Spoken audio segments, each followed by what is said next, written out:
Washington Commanders, Philadelphia Eagles, NFC Championship. Welcome to the full statistical breakdown where you're going to get the best information possible based on coverage data, run scheme metrics, past matchups, and overall logistical information about this matchup to help you with your higher or lower projections, or if you just want to get a better understanding of what to expect and what to watch for in this game. If you've never been here before, welcome. My name is Max. I make these every single week for the biggest football games, and as the season ends, the biggest college basketball games and NBA games, off-season content for the NFL throughout the summer as well. So if you're not part of the family yet, make sure you subscribe and join. We've seen a ton of growth throughout this NFL season. If you've joined in the NFL season, I appreciate you. The support has been unbelievable, but we're going to keep this trend rolling through the conference championships, through the Super Bowl, and through the offseason with more NFL offseason stuff and NBA and college basketball content very similar to this. Now, if you have been here before, you enjoy this type of content, make sure you leave a like on the video.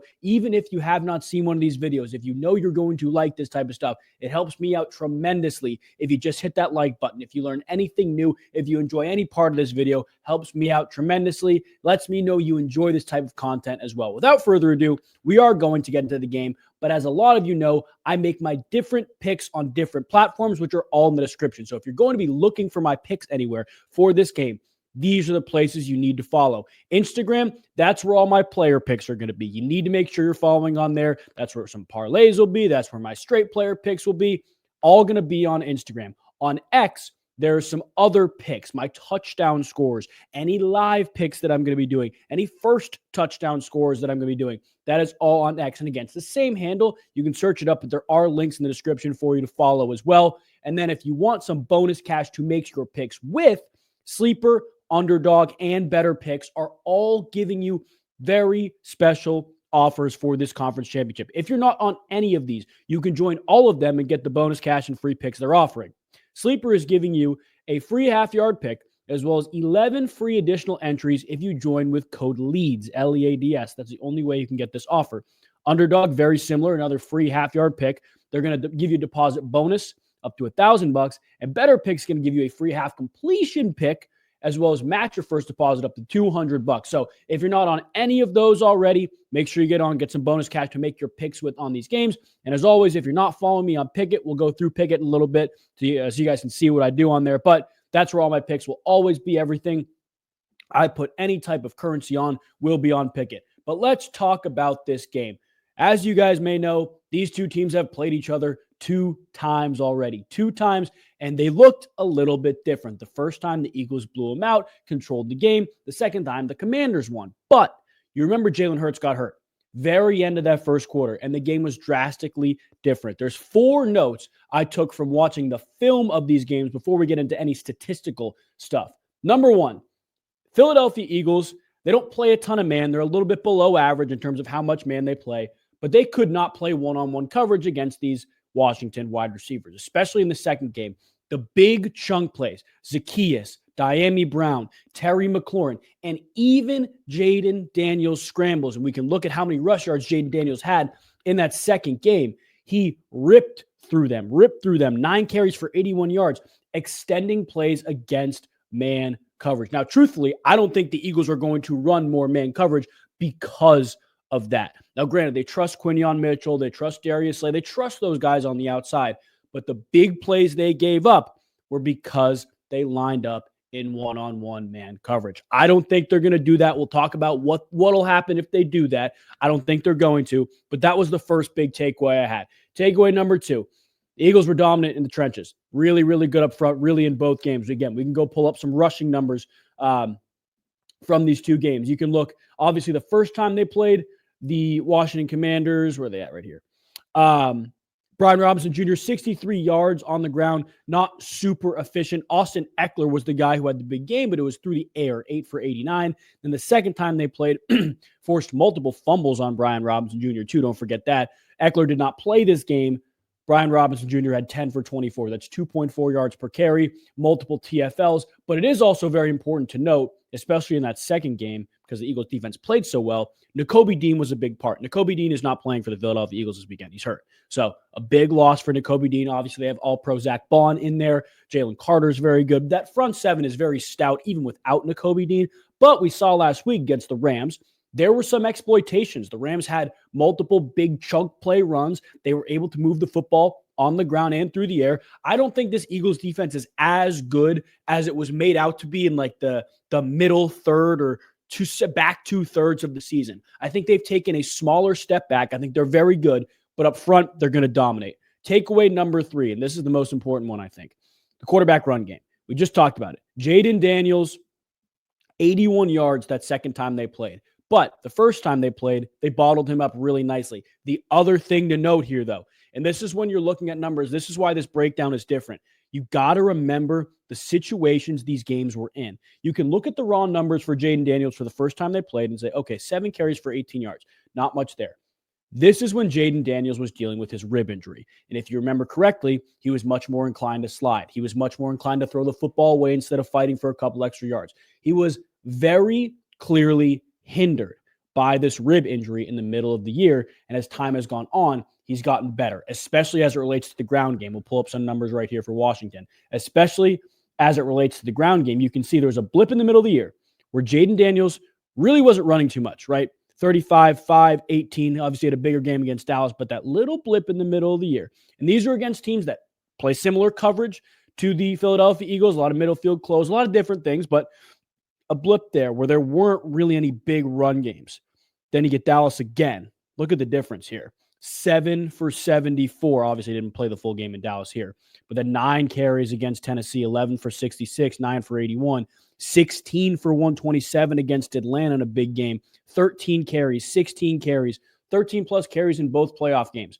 He's been much more inclined to run as of late, and he's been more effective in doing it. Now, the other guy we got to look at is Jalen Hurts. Jalen Hurts is obviously not playing great through the air. I think it's getting blown a little bit out of proportion, but he's not playing great through the air. And you look at the two games he's played against them this year, 10 for 39 and a touchdown, 3 for 41 before he got hurt. Now, it's very important to note, after the Commanders traded for Marshawn Lattimore did not play this first game against the Philadelphia Eagles. He did play the second game, though. After they traded for Marshawn Lattimore, they saw a pretty steep increase in terms of how much man coverage they played. Now, quarterback scramble production is not exclusive to one type of coverage, but a lot of times when you're playing man coverage, you don't have somebody to account for the quarterback. You're blitzing 5, you got a post safety, and it's man-to-man across the board.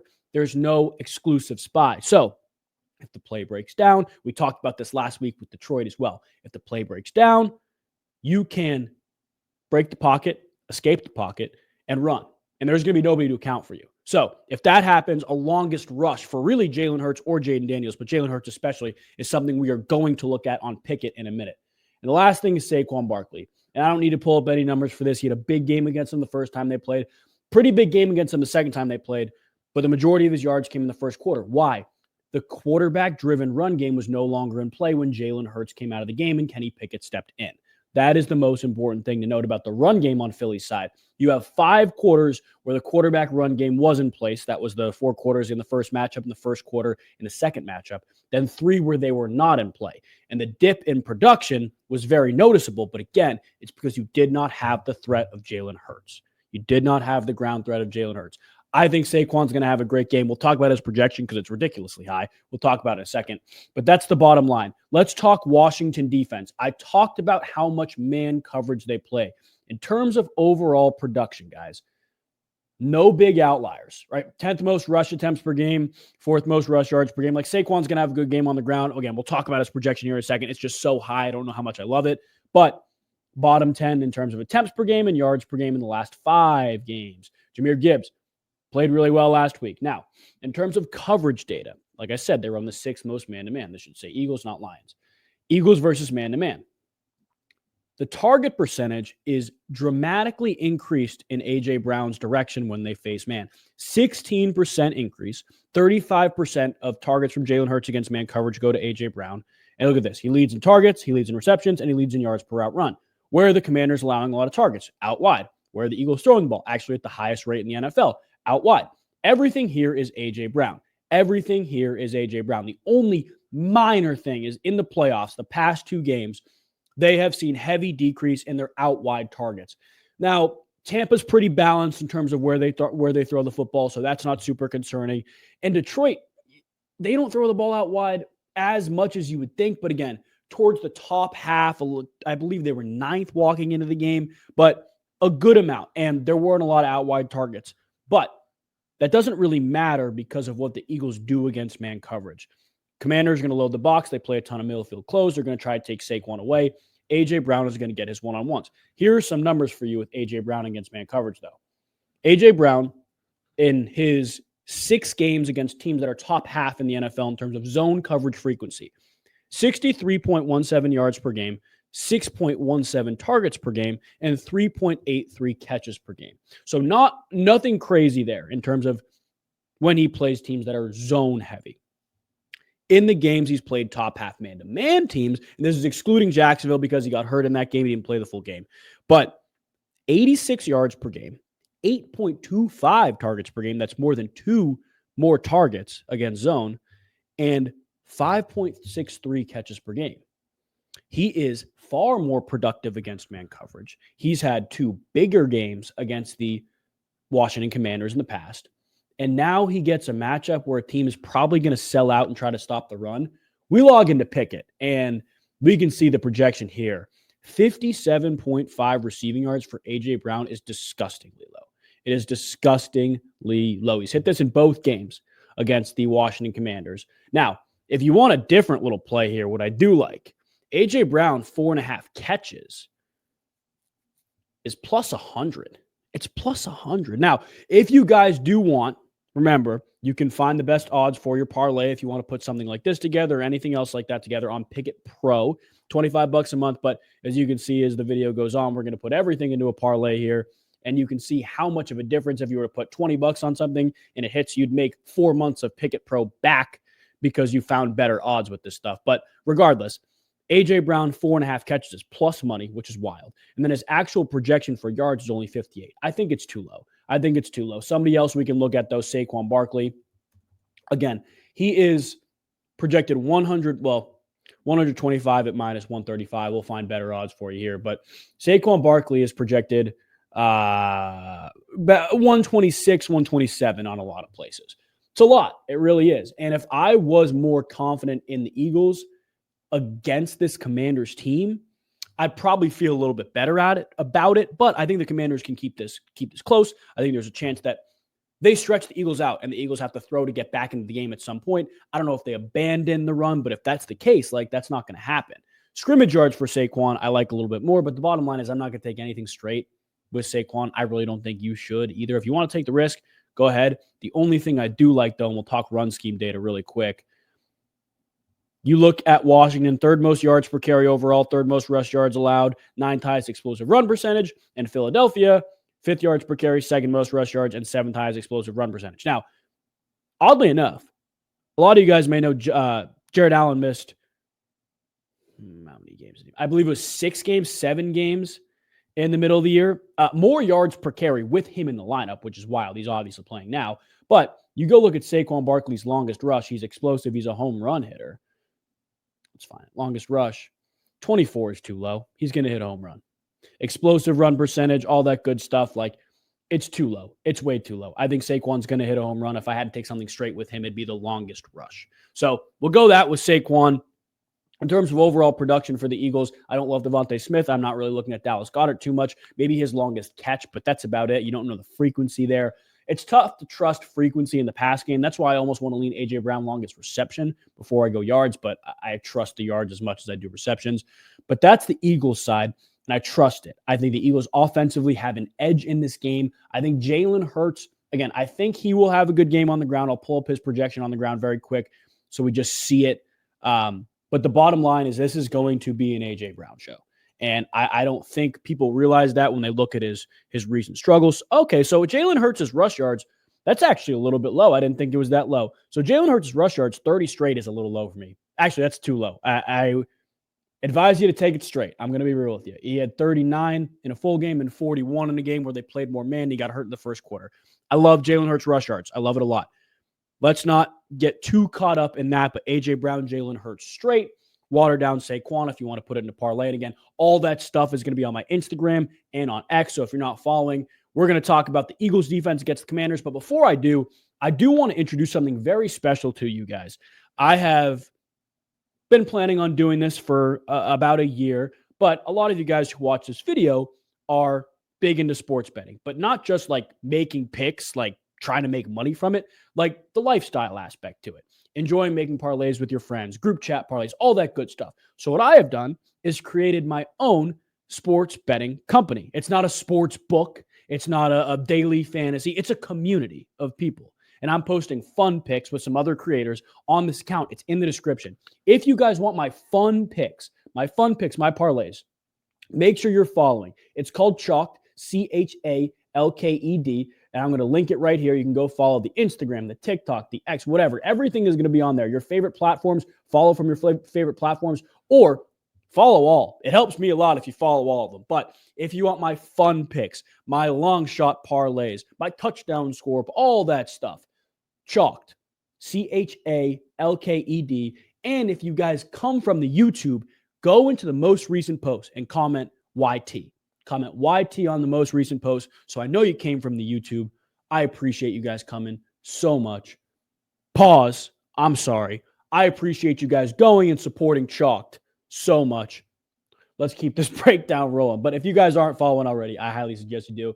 I will actually have legitimate plays on there, putting money where my mouth is on everything I post on there. Highly suggest you follow if you haven't already. Let's talk Commanders or Eagles defense against the Commanders. Like, again, there's not much to write home about. Last 11th most wide receiver receptions. They struggled against Puka Nacua. Balanced in terms of what they do, man-to-man zone, comparatively higher middle field open versus middle field closed, but still very balanced. Just a lot of quarters and quarter half, and that helps them against the run a lot. Here is the really, really interesting thing, though. You see this the entirety of the year, 17th highest out wide target rate. And that's where the Commanders throw the ball the most, 5th highest rate.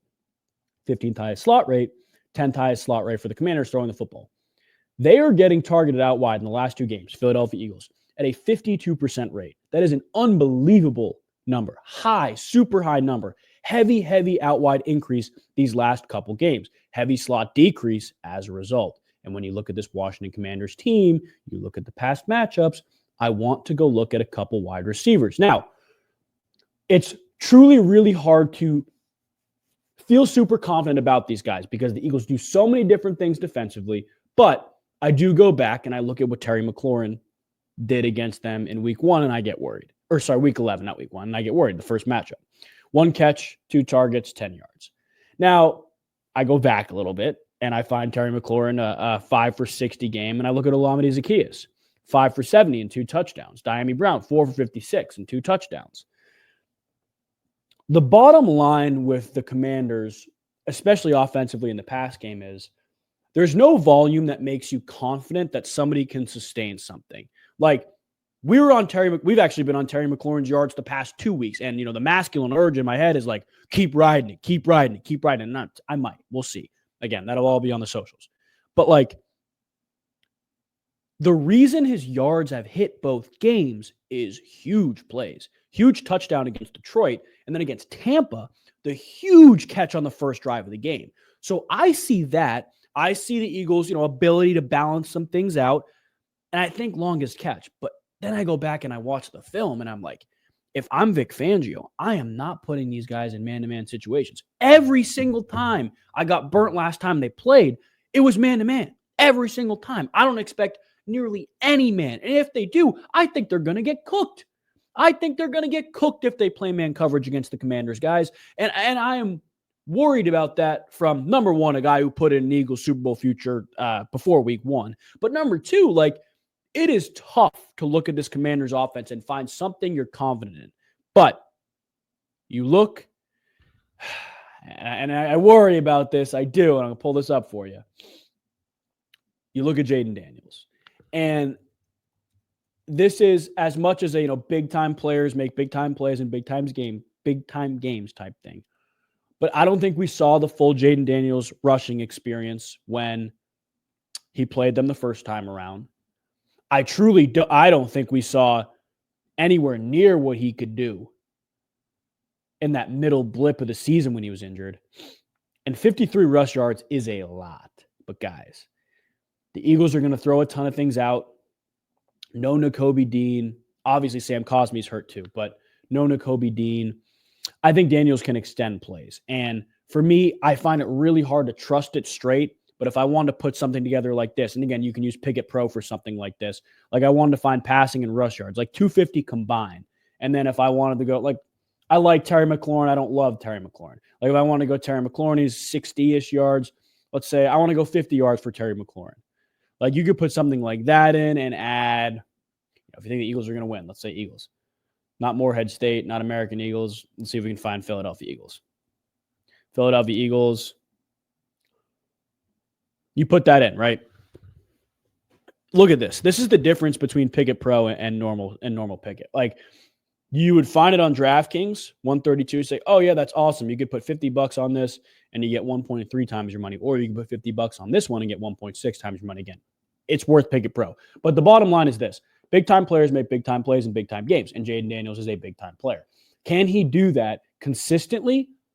I don't know. I think it's going to come in chunks, and I think the Eagles are going to avoid or limit the opportunities that Jaden Daniels has to get chunk plays through the air by playing less man. And when they play less man, Jaden Daniels is throwing the ball quicker. They're moving the ball. He's actually rushing a little bit more.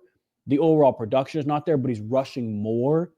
So I think Jaden Daniels will be able to move the football down the field. He did it really well against Tampa, and we can go back to that Tampa game and look at some of the big producers there because Tampa played a ton of zone. And they actually ran the most zone in the NFL this year. But you look at that, and Jaden Daniels again, like Tampa Bay, 13 carries, ran the ball 13 times. Granted, not a super productive day, but through the air, 268, 2 touchdowns. He can throw the ball really well. Eckler, 3 for 26 against Tampa. Brian Robinson Jr., 4 for 22 through the air. And then you had a bunch of other guys who produced. While we're on the topic, though, something that did just come to mind. We talked about this. Austin Eckler did not play in that second matchup. And he's getting utilized more out of the backfield.